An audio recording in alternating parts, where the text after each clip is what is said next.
Bonjour à toutes et à toutes, ravis de vous accueillir dans Libre Ensemble, votre rendez-vous de la laïcité au sein du magazine En quête de sens pour fêter un anniversaire. Et oui, 20 ans de loi euthanasie, c'est un bel anniversaire comme nous le verrons le 16 mai 2002. En effet, la Chambre votait la loi autorisant sous condition l'euthanasie en Belgique. Une première dans le monde, à l'époque, un an après les Pays-Bas. En 2014, elle fut étendue aux mineurs. On va le voir avec nos invités que je suis ravie de recevoir aujourd'hui. Bonjour Jacqueline Hermans. Bonjour. Vous êtes avocate et présidente de l'association pour le droit de mourir dans la dignité. Nous avons également Sylvia. Bonjour Sylvia. Bonjour. Sylvia Guérin, vous êtes maman de Clara qui a demandé l'euthanasie et qui a reçu de la part de François, le docteur Damas, à côté de vous en 2018. Vous allez nous raconter son histoire et son combat. Nous avons aussi Agnès. Bonjour Agnès. Bonjour Agnès Catherine. Lejeune. Vous êtes réalisatrice, co-réalisatrice avec Voilà. Gaëlle Hardy de superbes films que beaucoup ont déjà vus et qu'ils doivent encore voir. Les mots de la fin, dont nous allons voir un petit extrait très rapidement. Et enfin François.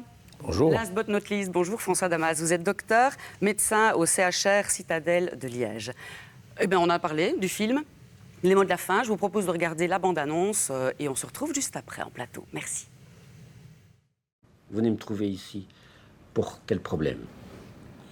Pour une euthanasie, Ah oui, clairement. oui. Je pense que la mort, c'est une chose tellement naturelle et je pense qu'on doit en parler, mais ce n'est pas pour ça que c'est morbide ou que j'ai des idées noires, ou pas du tout. Pour moi, c'est quelque chose d'incompréhensible presque. C'est accepter ce choix et la date et l'heure. C'est ça, la mort choisie. Voilà. Un jour, vous aurez besoin de moi. Vous pensez toujours ça? Ben, c'est sûr. Mhm. Il me reste de chimiothérapie, après il n'y a plus de solution.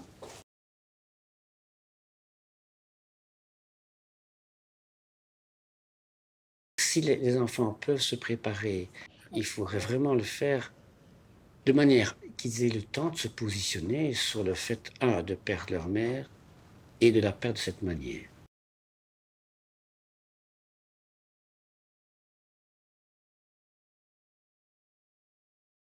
Lorsque quelqu'un doit faire une euthanasie, il doit avoir été convaincu, mais vraiment convaincu par la personne en face de lui que c'est vraiment le meilleur dernier service à lui rendre. Le meilleur dernier service. Même si je n'accède pas tout de suite à la réponse favorable pour le patient, ma solution à moi, c'est au moins de lui donner quelque chose, donc lui donner une relation d'écoute, de respect. J'aime la vie, tout simplement. Mais pas cette vie-là. Un coup de baguette magique, c'est celui d'y rester, pouf, tout s'éteint. Plus de souffrance. Voilà un superbe film, on n'a pas peur des mots, vraiment magnifique, d'Agnès Lejeune et de Gaëlle Hardy. Agnès, les mots de la fin dont vous parlez, dont nous parlons, qui constituent le titre, ce ne sont pas ceux concernant uniquement l'euthanasie, c'est aussi les mots de la préparation à sa fin de vie. Oui. Pourquoi avoir voulu ce film? Comment a germé l'idée et quelle fut sa construction? Parce que vous l'avez rappelé en introduction, c'est que le vote de cette loi était très important, était un moment important de la vie démocratique de notre pays. À l'époque, en 2002, j'étais journaliste à la RTBF et j'ai eu l'occasion de suivre des affaires, des questions sur la fin de vie qui ne s'étaient pas toujours bien passées.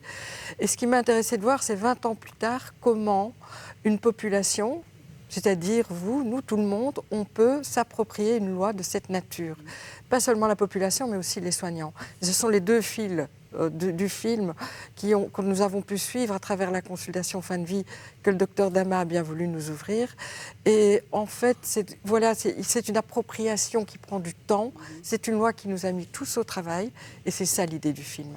C'est de rappeler aussi à tous ceux qui le voient, qui le regardent, l'incroyable chance que nous avons en Belgique de pouvoir en discuter librement, on le verra avec Jacqueline Hermans également, de pouvoir fédérer autour de cette euthanasie, de ce geste, toute une société finalement. Oui, et d'avoir des lieux comme ceux-là, de pouvoir venir réfléchir avec des professionnels, avec les siens, de ne pas être isolé, d'être face à la question de la fin de vie. Il y a un premier partage qui est fait avec des professionnels et puis avec les siens. Et au fond, voir sa mort venir, la projeter, c'est quelque chose qui est très important et qui permet aussi de la partager. Vous pensez qu'on parle différemment de la mort depuis et qu'ailleurs dans le monde, ce n'est pas le cas? J'ai le sentiment, en tout cas, et ça lorsque nous allons montrer le film en France, puisqu'il circule, qu'il y a une liberté de parole, une manière de regarder la mort en face qui est peut-être spécifique, effectivement, aujourd'hui en Belgique et dont on peut s'honorer. Beaucoup d'émotions, j'imagine que le tournage n'a pas dû être simple. Et en même temps, c'est aussi beaucoup d'amour, beaucoup de joie, beaucoup de vie. Ça a été très simple, le tournage, en fait. C'est très important. Pour nous, pour l'équipe, pour Gaël et moi, mais pour les premiers, les opérateurs qui étaient sur le plateau. Mais c'était aussi très serein, très fort, comme l'est la vie et la mort. Parce que ce sont des gens qui sont heureux de pouvoir, on en reparlera avec François et Sylvia. Jacqueline Romans, avant, dites-moi Agnès. Heureux, je ne voudrais pas qu'on ait une vision romantique de la mort. Bien sûr, oui. C'est toujours très dur. C'est une séparation, c'est un déchirement. C'est un soulagement, je dirais, en tout cas pour les Donc on ne voulait pas, bien sûr, un film morbide, mais ce n'est pas heureux. On peut partir serein, c'est magnifique quand on le peut et quand la maladie le permet, ce n'est pas toujours le cas. Oui, c'est juste. Jacqueline Romans, avant de donner la parole à Sylvia et François Damas, qu'est-ce que cette loi, en 20 ans, nous a apporté de très précis et de constructif? Quel est le bilan qu'on pourrait faire? Le premier bilan, une humanisation de la fin de vie. Mais j'aimerais bien aussi faire le rappel des 2 autres lois qui ont été votées en 2002, celle relative aux soins palliatifs et l'autre concernant les droits du patient. C'est très important parce que cela crée un ensemble. Et le fait qu'en Belgique, on n'ait pas voulu poursuivre cette opposition aux soins palliatifs et euthanasie a été aussi fondamental. C'est-à-dire de pouvoir permettre aux personnes le choix du chemin vers le dernier moment. Je parlerai même plutôt du mourir plutôt que de la mort, puisque la mort, qu'est-ce qu'on en sait? Mais en tout cas, une humanisation de la fin de vie et une réappropriation pour les personnes avec l'aide des soignants de ce parcours. Et non seulement les personnes, mais également les proches. Donc vraiment un bilan extrêmement positif. Et si on avait éventuellement quelques appréhensions, lorsqu'on a débattu de cette loi, lorsqu'on l'a formulée, à un moment donné, je me demandais comment est-ce qu'on va pouvoir mettre des mots là-dessus, et des mots juridiques. Eh bien oui, franchement, on a bien fait.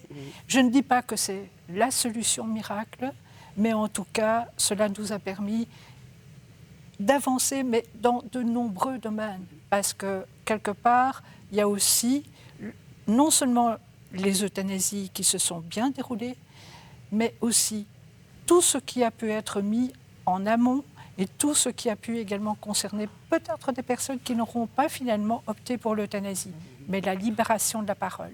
Et le respect de la volonté des patients, c'est important aussi à pointer. C'est fondamental. Il ne se passe pas en France, certains cas difficiles. Le patient est au centre du débat. C'est lui qui éventuellement demandera l'euthanasie ou qui éventuellement refusera un traitement, mais c'est vraiment le patient qui est au centre du débat. Et si je peux me le permettre, on est passé d'une médecine paternaliste à une médecine qui se partage, à des décisions partagées. Oserais-je parler de cogestion? On viendra à Jacqueline sur ce qu'il faudrait encore, peut-être, aller plus loin pour l'avenir et à ne pas oublier. François Damas, Jacqueline Herman vient de le dire, c'est la médecine paternaliste a changé. Je voulais vous demander comment se fait que vous avez accepté d'ouvrir la porte de vos consultations aux réalisatrices, Agnès et Gaëlle. Pourquoi l'avoir fait? Ah oui, ça c'est une question qu'on peut se poser. Effectivement, d'oser avoir des étrangers dans un cabinet de consultation. Je dois dire que j'avais déjà une relation de confiance avec l'équipe que j'avais déjà rencontrée il y a une vingtaine d'années. Et ce qui nous a paru dans les premiers repérages, que leur présence n'était pas du tout un obstacle à la dynamique d'une consultation. Et donc ça s'est bien passé, et de manière beaucoup plus simple que ce qu'on pouvait craindre. Le lien, l'ambiance de l'échange qui s'établit entre le malade et son médecin et avec la famille n'a pas du tout été perturbé par la présence des caméramans, des preneurs de son et des réalisatrices. C'est assez étonnant. Vous avez ouvert ces consultations en 2015-2016, c'est ça? ou un peu avant, je pense. Ouais, oui. donc ça fait maintenant quelques années. Oui. Pourquoi avoir créé ces consultations-là? Vous sentiez qu'il y avait un réel besoin, une demande? Ça a été vraiment le constat d'une vraie demande, des personnes qui venaient me trouver régulièrement pour être conseillées sur leur fin de vie, des médecins qui s'interrogeaient sur l'application de la loi et donc des contacts que j'avais de manière répétée avec différentes personnes. Et ça a justifié le fait d'ouvrir vraiment une consultation, d'avoir le temps et les moyens de faire ça le mieux possible. C'est un grand investissement en temps. Mais je n'étais pas le premier, je ne suis pas un pionnier en la matière. Il y avait des consultations qui étaient déjà ouvertes à Bruxelles particulièrement, du côté de la VUB et de l'ULB, mais j'étais le premier à Liège. Oui, est-ce qu'aujourd'hui ça se fait un peu dans tous les hôpitaux ou est-ce que des hôpitaux sont encore réticents à l'organiser? Non, ça se fait dans un certain nombre d'hôpitaux maintenant. À Liège, il y a 2 hôpitaux qui ont une consultation. Ailleurs, il y a encore des villes qui n'en ont pas, mais ça se généralise progressivement, oui. On voit une de vos patientes qui vient chez vous pour vous demander donc, cette euthanasie, que vous lui refusez. C'est aussi de pouvoir parler, en parlant de sa mort, de pouvoir redécouvrir la vie? L'approche que les personnes ont quand elles viennent parler de la mort n'est pas du tout morbide. On aurait pu le craindre. C'est une approche très dynamique de leur part. Ce qu'elles veulent, c'est de vivre le mieux possible jusqu'au bout et d'avoir une fin de vie qui soit dans les meilleures conditions possibles. Et pour elles, vu le parcours qu'elles ont et le problème qu'elles doivent affronter, elles pensent que l'euthanasie est ce qui est le mieux indiqué pour un jour terminer leur parcours de vie. Voilà, c'est quelque chose qui paraît parfois un peu difficile à aborder. Ça restait mystérieux pour pas mal de gens, cette consultation. Même des confrères se demandaient « mais qu'est-ce qui peut bien s'y passer? Comment est-ce que ça se déroule ?» Le fait d'avoir vu le film a été très révélateur. C'est pour ça que vous l'avez fait aussi. Pour pas mal. Et donc je pense désacraliser le moment. Le film avait... Le but qu'on poursuivait, effectivement, c'était d'éclairer la situation, d'éclairer la manière d'aborder et d'appliquer la loi, parce que c'est vrai que ça reste encore pour pas mal de personnes un certain parcours d'obstacles pour les malades et une certaine crainte de la part de pas mal de professionnels encore. Et j'espérais qu'avec ce film, et je pense que là l'ambition est tout à fait rencontrée, donner le moyen de faire comprendre non seulement à tous les malades potentiels que nous sommes, mais aussi aux confrères, pour les motiver un peu davantage, pour certains d'entre eux en tout cas, à s'impliquer davantage dans les fins de vie. Parce qu'on le voit, cette loi, et sur 20 ans, a permis aux soignants de se doter d'outils. On vous voit en séance de réunion de travail pour échanger. C'est important aussi, ça. Ça permet de libérer aussi cette parole. Oui. Je crois que les 3 lois, Mme Hermans a bien fait de les rappeler, les 3 lois prises ensemble donnent des cadres juridiques, un cadre juridique qui permet aux soignants, et aux médecins en particulier, d'aborder toutes les fins de vie qui sont souvent difficiles. Dans tous les contextes. L'euthanasie étant une réponse particulière souhaitée par une frange des malades, mais le rôle du médecin ne se limite pas à faire de l'euthanasie, bien sûr. Il y a toute la prise en charge palliative générale, enfin tout l'accompagnement des fins de vie, qui est en nombre bien plus fréquente que des euthanasies. 40% des fins de vie demandent des décisions médicales, demandent des interventions médicales, 40%. Ça veut dire à peu près 40 000 morts par an en Belgique. Donc. Et là, les 3 lois ont permis de vraiment libérer la parole du malade, libérer l'oreille du médecin.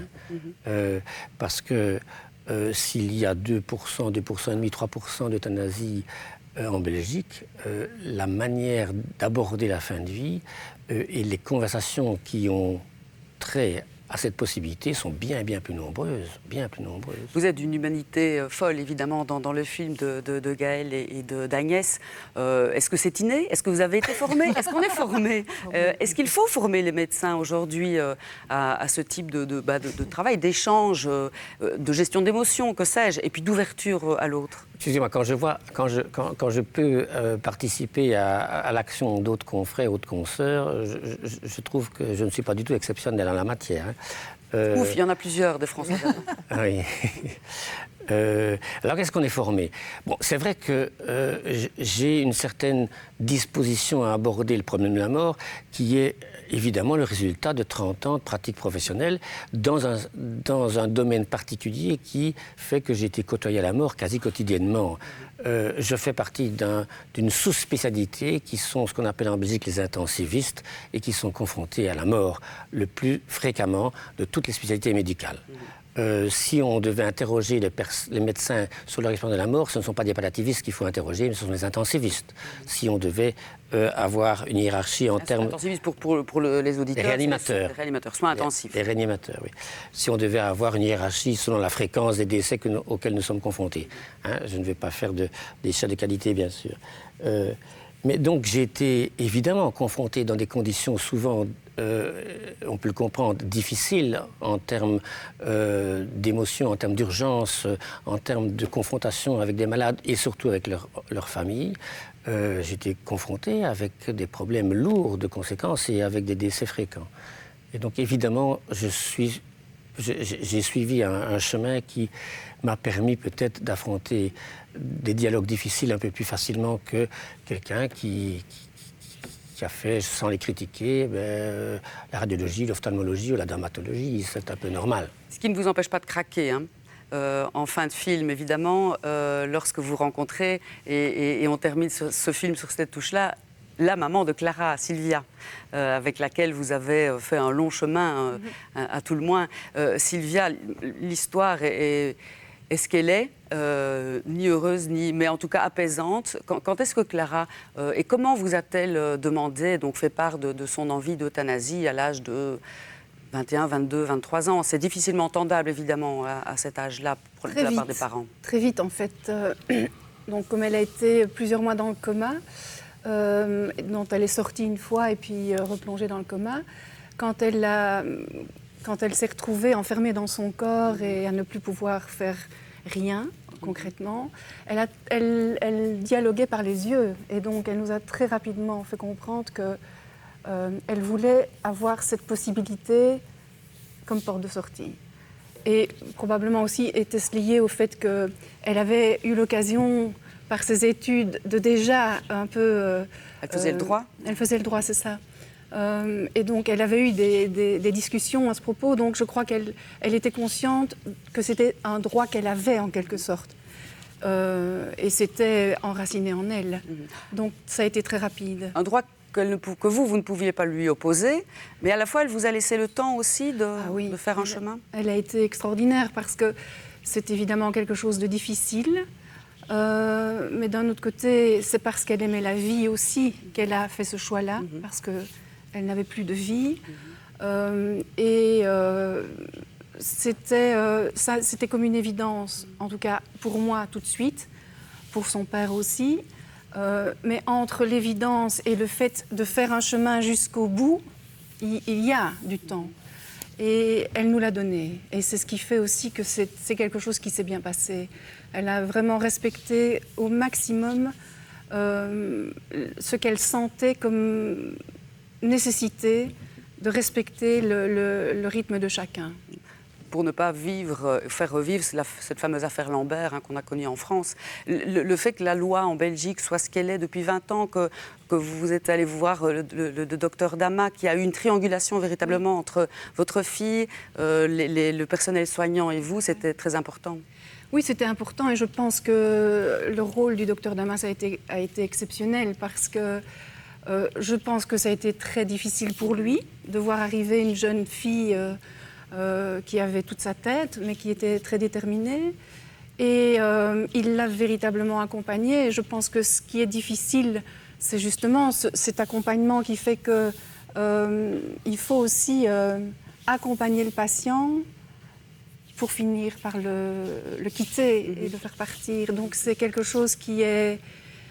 Je pense que s'il n'y avait pas eu ce contact entre Clara et le docteur Damas, qui l'a vu plusieurs fois, ils ont beaucoup discuté, ça ne se serait probablement pas passé aussi bien. Oui. Parce que nous avons eu aussi l'occasion de discuter avec le docteur Damas. Et donc, nous, on était avertis de la manière dont ça se passait. Et donc, d'une certaine manière, sereins sur ce qui allait arriver, puisqu'elle nous avait donné le temps. C'est ça, vous saviez que vous alliez accepter, mais il fallait le temps de concrétiser cette acceptation. Oui, moi, j'ai très vite, encore une fois, accepté, mais c'est intellectuel. Au départ. Bien sûr. C'est pas avec le cœur de maman qu'on parle, évidemment. Peut-être que le cœur de maman fait qu'on accepte aussi parce qu'on sait que si on était à sa place, on ferait pareil. Que c'est un choix qui paraît une évidence. Donc ça aide peut-être. Mais c'est vrai que l'émotion... il faut aussi gérer l'émotion du papa, des frères. Il y a une famille derrière. Et elle a été exceptionnelle pour ça. Elle nous a donné le temps. Parce qu'elle souffrait. C'est pour cette raison que vous avez aussi accepté de témoigner, d'apparaître dans le film d'Agnès et de Gaël? Oui, parce que témoigner de cela. Oui, voilà. Parce que je pense que c'est un droit qui a été crucial pour Clara. Et ça me paraissait normal de pouvoir témoigner du fait que ça peut bien se passer. C'est évidemment difficile. Mais quand on lâche prise, quand on accepte, quand on entoure, elle a eu la chance d'être entourée aussi. Et je trouve ça tellement triste que des personnes dans cette situation soient parfois obligées d'être seules, n'ont pas le soutien de la famille. C'est important pour moi de montrer que la famille a un rôle aussi. Et que chez nous, on peut le faire. On n'a pas besoin, parce qu'on voit à la consultation des professeurs, beaucoup de Français qui viennent vous voir. Des familles comme celle de Clara ont beaucoup de mal à pouvoir vivre la même chose, docteur. Pour les personnes qui viennent de France, vous voulez dire, les patients français qui viennent me voir sont toujours entourés par une famille souvent nombreuse. Et donc je favorise la présence des familles, certainement au dernier moment.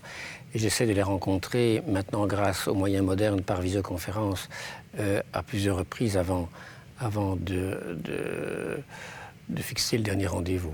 Oui. Est-ce que ça se passe toujours comme cela, ou est-ce que la famille de Clara est une famille particulière? Est-ce qu'une fois que le patient a fait le choix, sereinement, la famille suit ou pas toujours? Parfois, vous devez quand même...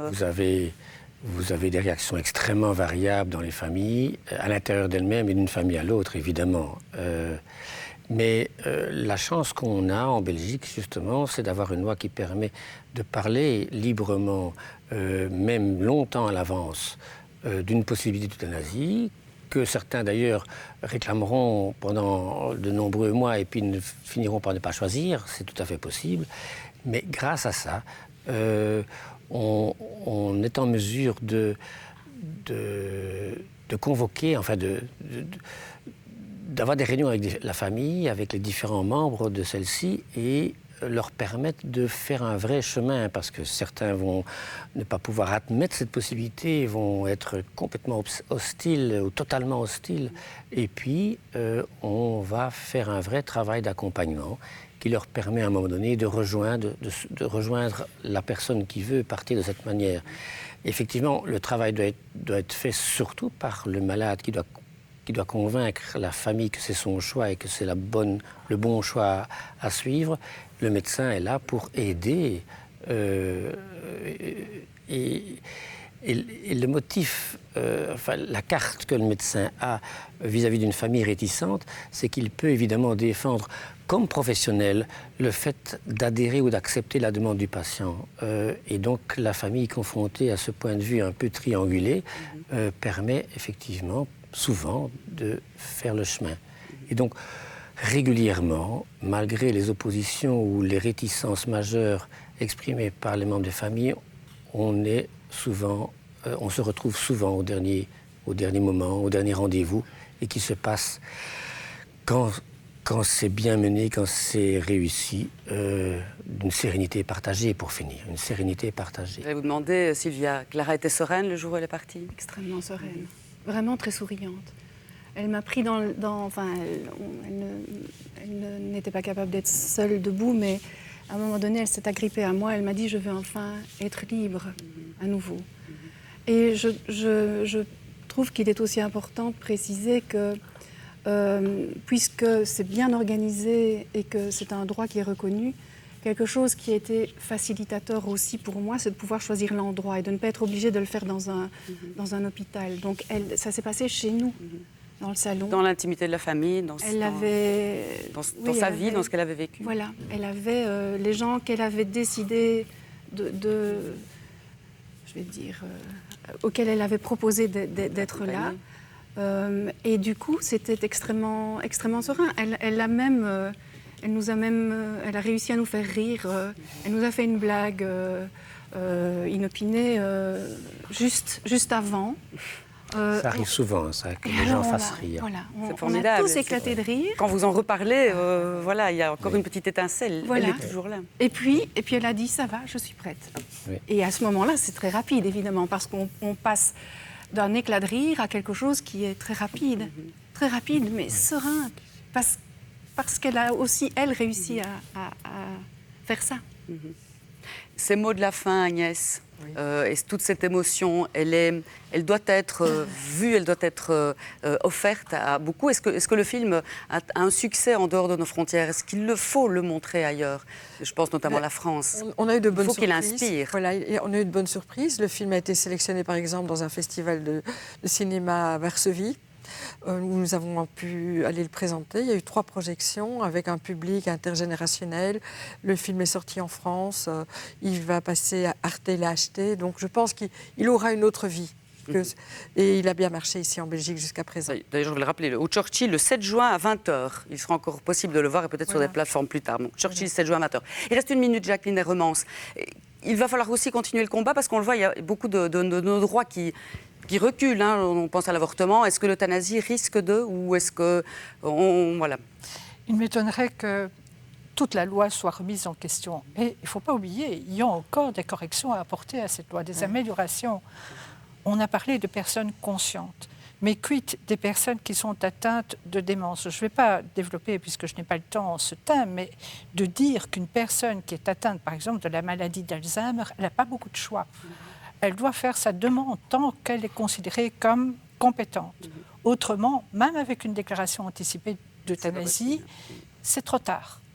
Et donc, ce que l'on souhaiterait, c'est d'ouvrir la déclaration anticipée d'euthanasie, de permettre à la personne de, quelque part, modéliser, de donner les éléments qui permettraient de choisir le moment, même quand la personne ne peut plus confirmer sa demande. Donc ça, c'est encore un travail à accomplir, car autrement, des personnes vont précipiter leur demande d'euthanasie et ne pourront pas vivre, comme l'a dit François Damas, le mieux possible, le plus longtemps possible. Voilà, la Belgique reste un modèle. Le film à voir donc le 7 juin et puis le livre de François Damas, si vous voulez vous le procurer, La mort choisie. Merci beaucoup François Damas d'avoir été sur ce plateau, Sylvia Guérin, Agnès Lejeune, merci pour votre beau film et Jacqueline Herremans pour votre combat. Merci d'avoir été là. On se retrouve la semaine prochaine pour un autre rendez-vous de la laïcité. Merci à tous.